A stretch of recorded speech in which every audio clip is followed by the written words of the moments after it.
Aren't they beauties?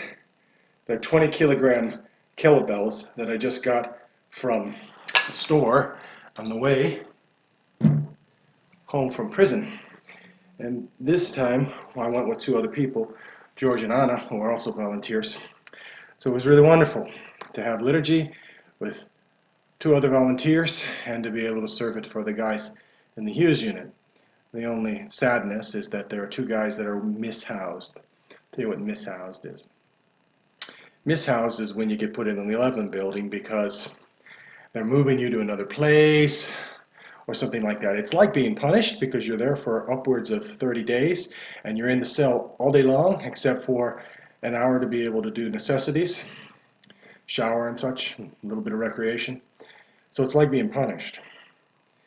One guy, he got a new classification, so he's a lower security threat now, so he got promoted in essence, and yet he got mishoused because he got promoted because he's going to move somewhere else, so they got to find a place for him. So now he's mishoused, and that for some reason, since most of the people in 11 building are bad guys or guys who are in trouble for something, the guys who are not technically in trouble are treated like they're in trouble because they just be in there for at least usually about 30 days.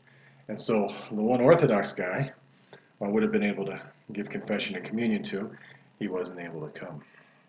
But I did see one other man that I hadn't seen for a while who'd been suffering from depression. It's wonderful to know that he's doing much better. And it was just a really good meeting in general to be able to serve the liturgy together. Our liturgies are a little bit rough. They're not like you experience in your church necessarily, but they are the kingdom of heaven. And the guys are starting to learn to sing, and they're starting to sing along better. I've created a liturgy book, which is still a work in progress, but it's more or less the way we do it. And they're learning. They're learning to sing a little bit. So it was a good day. And it's an even better day for me because on the way home, George said, "Hey, you want to go to the place where you were talking about getting kettlebells?" So we did. It was only about 10 minutes out of the way. He said, "I can't go in because I'm allergic to exercises against my religion." So I went in. He gave me 10 minutes. He said, "I'm going away in 10 minutes if you don't get it done by then." And so I bought my kettlebells for a really, really cheap price. Now, if I was holy, I'd be doing prostrations all the time, and that would be what would clear my head. That would be the physical activity that I need. But I'm not holy, so working out just really clears my head and really helps me out. So I love to work out with kettlebells. And I had 16 kilogram kettlebells, and when I would do double kettlebell stuff, it just wasn't heavy enough. It was only 70 pounds. Now I'm doing kettlebell stuff with 88 pounds, and that's a significant increase. So I'm very happy. Let me tell you what I talked about in the liturgy. We had Colossians for the reading, and it's basically a primer on Christology. Colossians is a very short chapter that I recommend that you read. I gave them homework and told them to read it, and hopefully I'll see if they did their homework. It is short and very clear, and more clear than Paul's other writings. Like for instance, Romans is tough, and so is Hebrews, for instance. But Colossians is very clear and very easy to understand, I think. So it was Colossians 1:18 through 23. I didn't have a chance to go through the whole chapter with him. I just basically talked about this. So I said the whole chapter is really wonderful to read about Jesus Christ. And so I said, and he's the head of the body, the church, who is the beginning, the firstborn of the dead. And I explained what firstborn of the dead is. Well, he's eternally born of the Father, eternally begotten of the Father. So he's born, but born in a way that's different than things on earth are born. He's eternally of the Father, eternally the Son of the Father, begotten of the Father. But in time, he was born as a man, and he took on corruptible human flesh and made it possible for it to be incorruptible. He is the first perfect man, the first man that conquered death and had flesh that was able to be alive after death and to be with God in heaven. And so he is the firstborn of the dead. And he's actually, at this moment, really, the only perfect human. And we measure ourselves according to the stature of Jesus Christ. So we are trying to become like him. But he's the firstborn. He's the second Adam and the firstborn man from the dead. And it says, in all things he might have preeminence, because Jesus Christ is over and above all things. And it pleased the Father that in him should all fullness dwell. Now that is language which was taken to heart by the Holy Fathers and is in our creed. Not that exact language, but when we say true God of true God, light of light, true God of true God, begotten not made of one essence with the Father, that's because of things like this that St. Paul wrote. In all fullness dwelling means he is as much God as the Father. There is no difference in his essence and the Father's essence or the Spirit's essence. The Father is pleased, and the Son is pleased too, and the Spirit is pleased, that all fullness, all of the essence of God is in each of the persons of God. The only difference we know between the persons of God is something that we can explain with language, but we really don't understand it. The only way to understand the Holy Trinity is to become like the Holy Trinity, to follow the commandments, to become like God in virtue, and then we start to understand the Holy Trinity. Otherwise, you can't understand it. You just know words. But what we know about God is that God has revealed himself as three persons, one in essence. And the Father eternally is the source of the Son, and eternally is the source of the Spirit.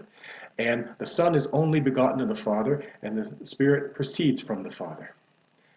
That's all we know. Now, you might say that's just words and that's just semantics.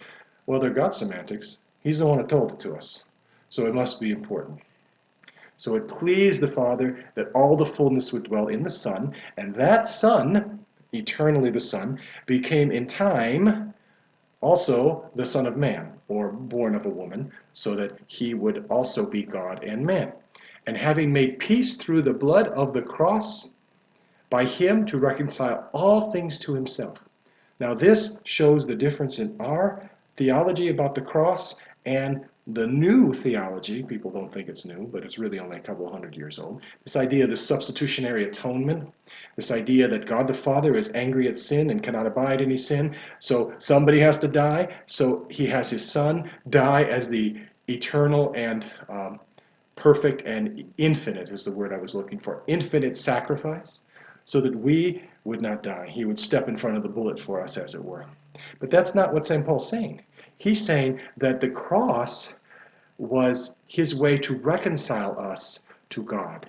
In other words, for us to not have that middle well of enmity of sin. Sin opposes God. And we oppose God when we sin. But we don't want to do that. At least a Christian shouldn't want to do that.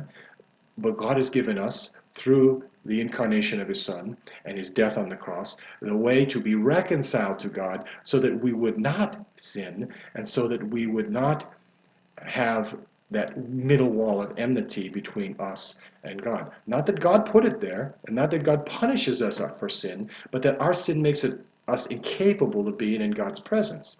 Just like if you have a severe sunburn, you can't be out in the sun. It hurts. The sun doesn't change, but your skin has changed, and you can't be in the presence of the sun.